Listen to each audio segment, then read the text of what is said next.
नहीं करेंगे हम आज के बाद कभी ऐसे कानून आते नहीं देंगे। हमें माफ कर दो, हमें माफ कर दो, हमें माफ कर दो।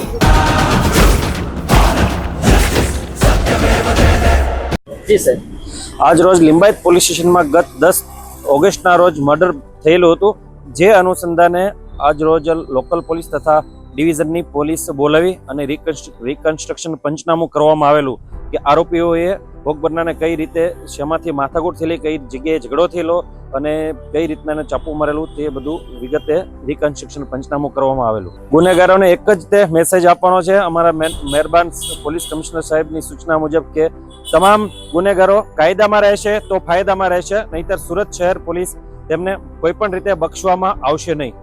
કોઈ પણ ગુનેગાર હોય, કોઈ પણ ચમરબંધી હોય, કોઈને પણ બક્ષવામાં નહીં આવે.